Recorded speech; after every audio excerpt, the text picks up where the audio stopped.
Good Erev Shabbos, Bait family, as this is being recorded on Thursday. Shabbat Parashat Tetzaveh, Shabbat Zachor, our annual Aguna Awareness Shabbat in concert with ORA, the Organization for the Resolution of Agunot, which needs our support, and our annual Shabbat in which we express gratitude to our CSS, our Community Security Service, maintaining a welcoming and secure Bait, protecting the Jewish people and the Jewish way of life. Thank you to all our CSS volunteers and leaders.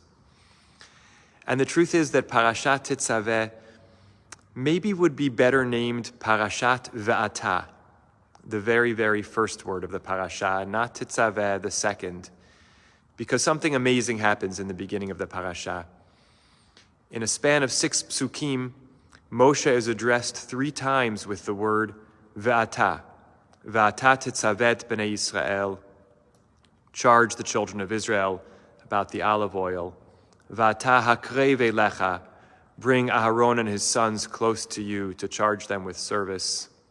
Ve'ata tedaber el kol chachmei lev, speak to the wise-hearted, skilled craftspeople and artisans who will fashion what is needed for the Mishkan, the tabernacle that's going to be built.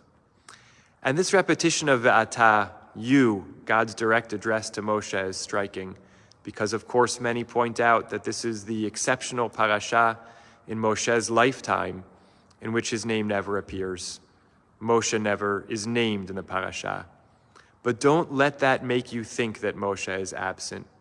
In fact, in a certain sense, he's even more present when he's addressed by God with Ve'ata and you.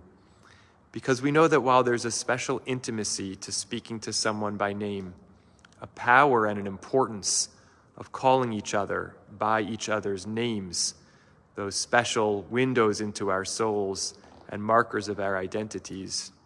When we think about the people we're closest to, the ones we love and spend the most time with, I think we rarely address them by name. When we do, it's usually something unusual. We usually either speak directly to them or say, you.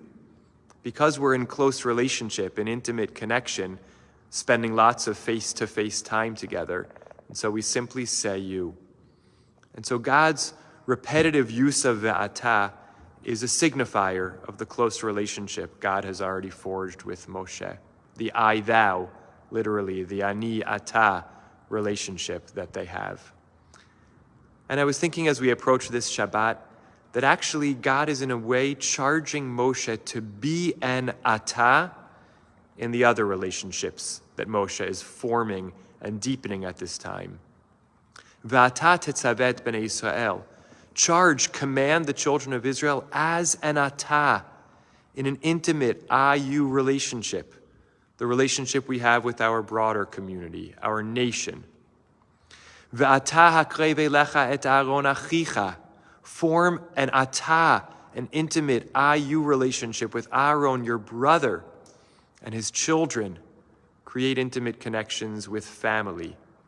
Ve'ata tedaber el kol chachmei lev, in your, so to speak, workplace, as you relate to the people who are creating the home for God, those who form more intimate community, the people we work with in service.